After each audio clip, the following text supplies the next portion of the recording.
That's the only reason Legrand had a chance at it. This ball sprayed down the line, and Matt Polk gets his first hit of the weekend.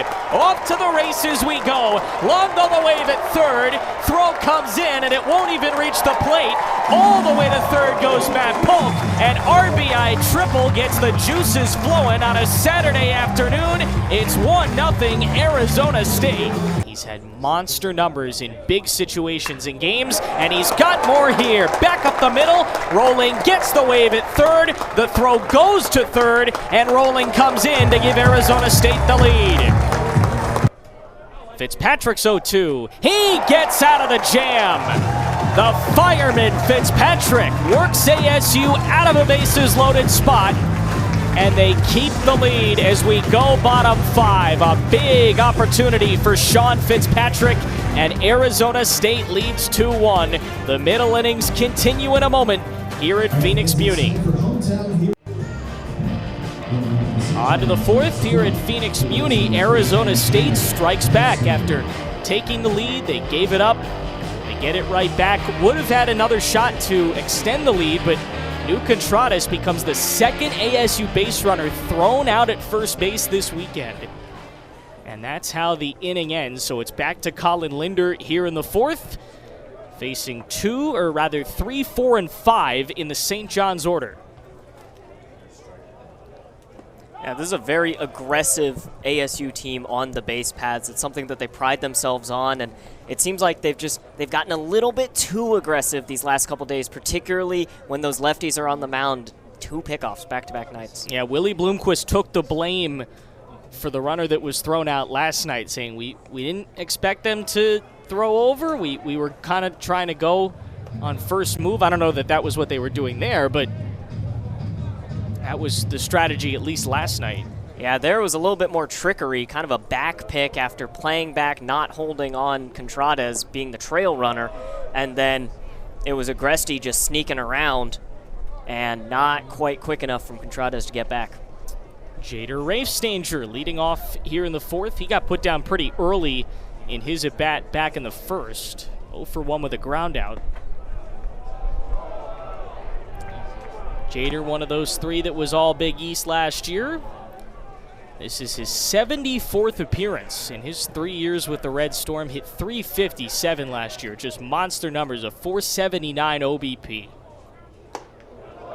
That looked like it clipped him. It did. Angel Campos makes the call, and Rafestanger gets on base for the first time today. Net zero whether or not it did in the 3-2 count, but put it down as hit by a pitch. Looks like it might have gotten him right on that elbow guard. Leadoff runner for St. John's. Brings up Sean McMillan.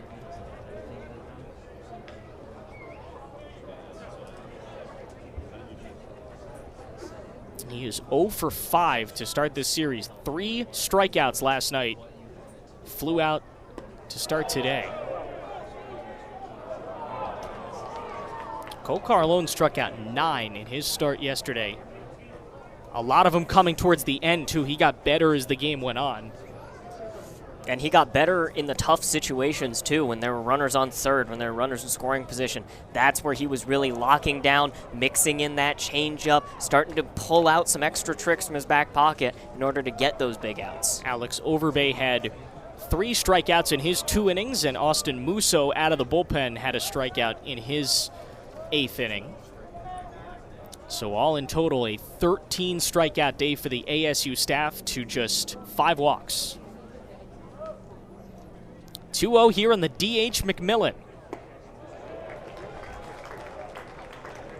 It's been good numbers so far from Colin Linder. He's only allowed 1 hit in his 3 innings and a batter.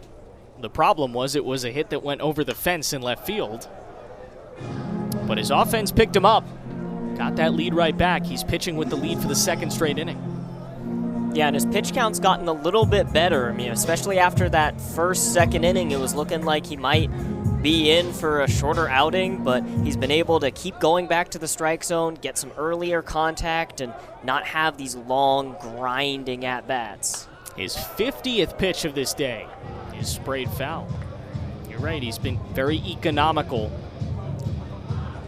And the damage has been very isolated. He walked that leadoff batter, Rodriguez, in the first. Didn't allow another anything until Agresti homered in the third. And now Rafe Stanger gets on to start the inning here with a hit by pitch. They call another pitch clock violation. I think that might have just been a disengagement in order to prevent a pitch clock violation.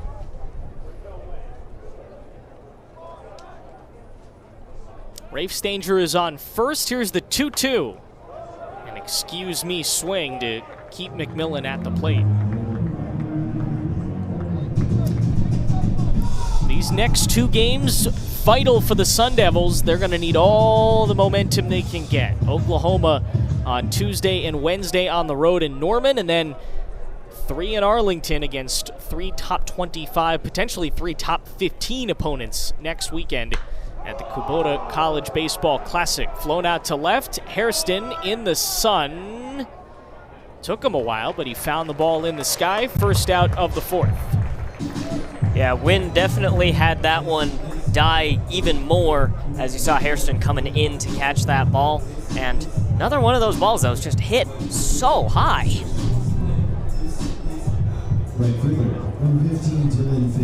Dylan Fitzsimmons down on strikes in his first appearance. Back at it with 1 gone and a runner on here in the fourth. Good game so far on this Saturday afternoon. They were gonna send Rafe Stanger, then he pulled back and the pitch got away from Nikolai. I think maybe the wires got crossed there between Nikolai and Colin Linders, so Rafe Stanger, who was gonna steal and then he wasn't, gets the base anyway. Yeah, the fake definitely, they ruled that one a pass ball. Definitely assisted because Nikolai was out of his squad. He was having to backhand that ball and ended up just shooting by him. ASU does not do a lot of pass balls. Even with the catching rotation that they have where, it's a lot like last year. They're not catching Brody Briggs every day. They're not catching Nikolai every day. Cooper Klauser has had some innings here and there. They got multiple catchers, but it really hasn't mattered. They've all been really good defensively. And that, of course, one of the most underrated parts of the game of baseball is that backstop. It's one of those things where you don't notice it if they're doing everything right, but when something goes wrong, you see it. Here's the 1-2. Back up the middle, but Zavorik was shifted over there at short. They move Rafe Stanger up, but the 4-3 putout is the second out of the fourth inning. Willie Bloomquist actually mentioned that on opening weekend, talking about his catcher's performances. He said almost exactly that. He said, my goal is just not to notice the catchers. If I don't notice you, you're doing a good job.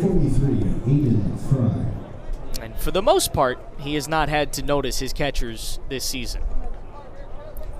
Brody Briggs, the returner, Cohen Nikolai, the Oregon transfer, and then Cooper Klauser, maybe the catcher of the future for Arizona State. Excellent block by Nikolai on the strike there. The freshman Klauser, who got in the game last night at the very end to catch an inning and did get an at-bat. And even plays like that are so important. Being able to block a pitch in the dirt with a runner at third base, give the pitcher the confidence to spike something there here with 2 outs. Aiden Fry is 0 for 1. ASU has not had a quote-unquote everyday catcher since Ryan Campos 2 years back. We've come a long way from the days where Campy was starting basically every game he was healthy for his 3 seasons. Now doing great things in the Cardinals organization. Ball and 2 strikes here on Aiden Fry. These are the big moments that St. John's just didn't hit enough of last night. Runner on third and 2 gone. Rafe Stanger has been on since he was hit by a pitch to lead off this inning. You gotta get him home to tie this game, but they won't.